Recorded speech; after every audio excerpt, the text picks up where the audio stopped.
I was dealing with a client the other day, and it was for a shoot that I'd done. Everything went really well. Everything was fantastic. And then once everything was finalized, he was super happy. He said, "Oh, by the way, can I please get the raw files? I want to play around with the edit." And I'm like, oh boy, we've got one of these guys. Now let me explain for context. This was on the weekend. The price was very low, and I believe I have spoken about this before. Please be careful about getting, low budget customers or clients, because they're a nightmare, guys. They're honestly the hardest people I've had to deal with. And anyway, got the job, and we talked about it, what's included. You have edited photos. Everything was great. And then he says, after he's paid the deposit, "Oh, by the way, I also want video. Can you please add some video?" But the price is already negotiated for just purely photography. And I said, "Okay, I'll shoot a few little bits of snippets here and there, but I will not be editing. I'll just pass you the edit." "Okay, sure, no worries." Okay, done. I edit the videos the next week, the photos. Everything turns out great. He's super happy. And then about a week later, after I've given him the files, he says, "Hey, by the way, can I please get the raw photos?" And I said, "Well, hold on a second. We originally talked about this. We said for the edited photos, and that was it. We generally don't give raw photos out. However, if you want raw photos, there will be a premium on top of that, because, it is our work at the end of the day. Raw photos are what's sort of like, the backbone of photographers' work. And we don't just give raw photos so people can slap a filter on it. And it's no offense to them. Obviously, as they say, ignorance is bliss. But at the end of the day, that's our work that we're showcasing. And there's a good reason. Photographers and most, creative professionals will not provide raw files at all, unless there is an exclusive agreement with a commercial company, brand, or where you sign an NDA and, they require all those files, in which case you'd be charging a premium upfront anyway. So that makes sense in that case. But in this case, I pretty much explained to him, look, we don't actually do that. It's part of our policy. It's on our website and portfolio. We do not provide raw photos. And at the end of the day, the copyright always belongs to the photographer or videographer. When I told him that, he said, but I'm sure that I've spoken to you about it previously.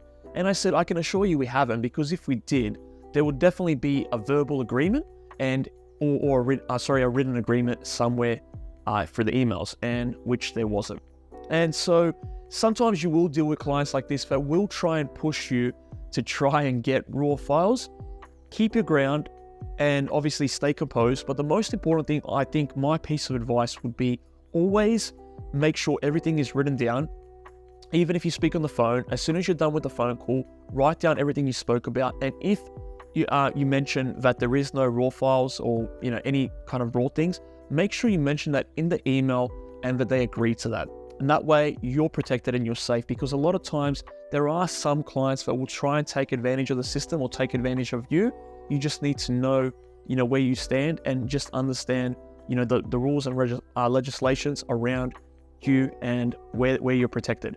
If it's written down that you don't provide raw footage, or that this is just purely for edited photos and videos, make sure it's written down. You will be safe. This guy tried to play the heavy hand on me. Unfortunately, I was able to keep my composure, and I explained to him that, there was no written agreement for raw footage. And if you wanted the raw photos, there would be a premium cost involved, which he didn't like, and he didn't go ahead with it. And it was simply that.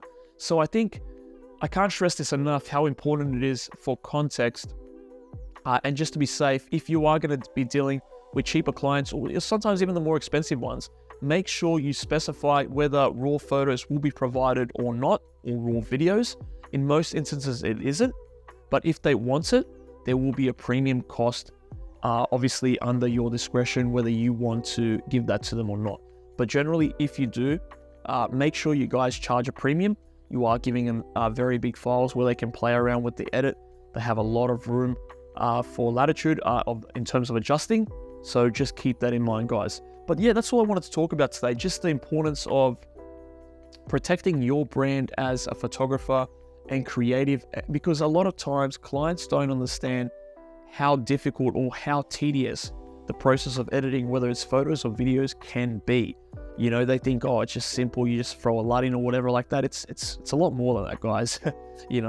And I think protecting your image, your brand, your company, your portfolio for who you are and what you stand for is important. So just something I wanted to talk about. And yeah, guys, if you guys have any questions or you have any experiences, I'd love to hear it.